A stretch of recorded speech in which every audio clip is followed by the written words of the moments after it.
Fala aí, turma de sistemas microprocessados. Vamos ver agora então como a gente pode escrever uma função recursiva. Vamos usar como exemplo aqui a função fatorial, né? Então preste atenção, quando você faz fatorial de 5, por exemplo, o que acontece? Ele passa direto nesse if aqui, né?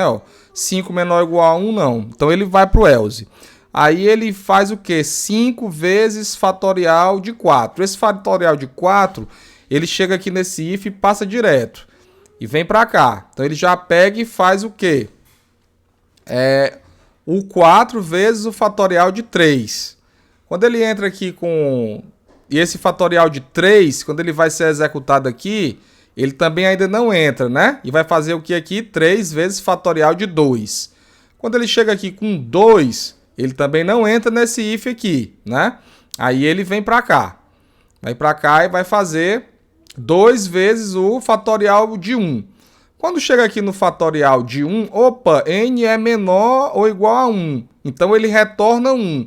E aí sim, agora isso vem sendo retornado e vem multiplicando. 1 vezes 2, vezes 3, vezes 4, vezes 5, até você ter o fatorial de 5. Vamos entender como é que isso funciona, então, na linguagem assembly, ou seja, na vida real, né? Na vida real, como é que o hardware executa essa multiplicação. Primeira coisa, quando ele recebe o número 5 como parâmetro, ele empilha esse número.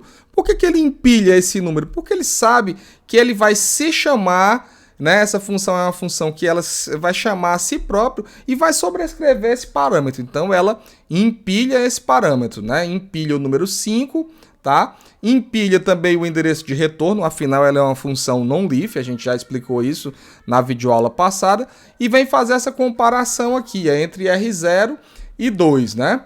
Esse BHS aqui ele vai ocorrer quando a query for setada, ou seja, quando esse R0 for 1 ou 0, que é exatamente o que acontece aqui, se n menor ou igual a 1, né?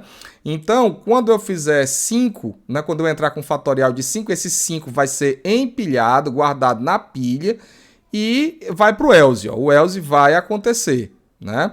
O else vai acontecer e vai fazer o quê? Vai fazer R0 igual a R0 menos, ou seja, R0 vai ser subtraído, no caso, né? R0 vai ser 4. E chama fatorial. Lembrando que aqui eu estou chamando fatorial de 4. Por quê? Porque R0 é igual a 4 e R0 está sendo passado como parâmetro. Ah, professor, e o 5? E o 5 está empilhado, né? Então, chama fatorial, volta para o começo da função. Quando chega aqui, o número 4 é empilhado, o endereço de retorno é empilhado, essa comparação é feita novamente e então a gente vai para o else novamente, porque agora está 4, ainda não chegou em 1 ainda, então vai aqui para o else. Aí faz 4, né? O 4 menos 1 é armazenado, é passado 3, né? Então chama fatorial de 3. Fatorial de 3 novamente. E nota que isso está sendo empilhado, né? Está sendo empilhado o 4, o 5, o 4, o 3, isso está sendo empilhado, né? Então isso vai acontecer até quando? Até que essa comparação aqui, até que o R0 seja 1, ou seja, até que essa subtração aqui de 1 menos 2 retorne, né, set a carry, né? Quando isso setar a flag de carry, esse BHS não vai acontecer e, digamos assim, a gente chegou no fundo, a gente chegou lá no fatorial de 1. Quando a gente chegou no fatorial de 1, o que vai acontecer? O R0 vai receber 1, porque é o retorno, né? Ou seja, fatorial de 1 é 1, né? Os dados da pilha vão ser desprezados, né? Porque fatorial de 1 é 1, não tem nenhuma conta para fazer. Então, os dados da pilha são simplesmente desprezados. Quando eu faço isso, SP igual a SP mais 8, eu estou empilhando os dois últimos elementos da pilha e não estou fazendo absolutamente nada com eles, né? Por quê, professor? Porque o endereço de retorno está em link return. E esse que eu acabei de empilhar, era para chamar mais uma vez o fatorial. Mas essa última chamada aqui, lá no fundo, ela não é mais do tipo non-leaf, né? Então, só despreza esses dados. Então, retorno para o meu endereço de retorno. Quando eu retornar, né? Quando eu retornar, E a gente tava aqui, lembra? Ó? Lembra que as funções foram sempre chamadas aqui. Fatorial de 5, fatorial de 4, fatorial de 3, fatorial de 2, até que eu cheguei no fatorial de 1. Finalmente, essa última chamada de fatorial de 1 retornou e o código vai começar daqui, olha. O endereço de retorno estava bem aqui, ó, né? Lá da última chamada de fatorial. E isso aqui vai ser executado 5 vezes 4, ó. Aliás, 1 vezes 2, que a gente está lá no topo da pilha. Vai ser feito 1 vezes 2 e o resultado vai ser armazenado em R0. E isso vem desempilhando. A gente sempre vai ficar isso aqui num loop, ó. Isso aqui vai ficar num loop, né?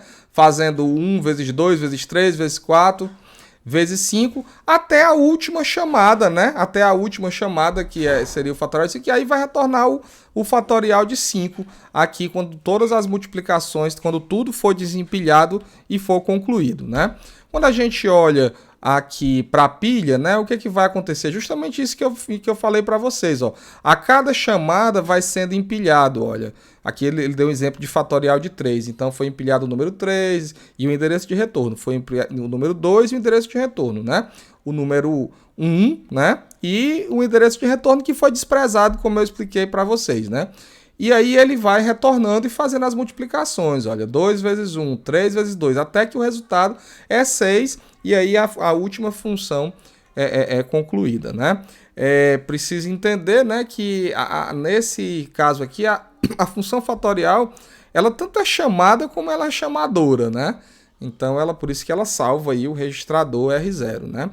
Para concluir, a gente vai ver aqui um sumário, né, um resumo, do nosso sobre função chamada e função chamadora, né? Então a função chamadora, né, ela sempre tem que, antes de chamar a função chamada, ou seja, antes de usar BL, ela precisa colocar os parâmetros nos registradores de R0 até R3. Então 4 parâmetros aí, cada um de 32 bits, né?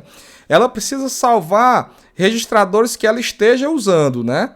Então, se ela está usando o R0 a R3, né? De repente, se ela é uma função do tipo non-leaf, aí ela vai ter que salvar o link return também e o R12. Como é que chama a função? BL e o nome da função a ser chamada, né? Depois que a função é chamada, né, ela vai restaurar os registradores aqui que ela tinha salvo, né? E o resultado vai estar onde? Vai estar em R0, ok? E o ponto de vista da função chamada? A função chamada ela não pode, né, alterar o valor dos registradores de R4 até 11, né? Na verdade, ela pode alterar, mas ela precisa restaurar, né? Então, o que ela faz no caso é salvar os registradores. Save registers that might be disturbed, né? Do R4 até o R11. R0, R1, R2 e R3. Esses ela não precisa salvar, ela não precisa, ela pode alterar os valores desses registradores, porque eles já foram salvos aí pela função chamadora, ok?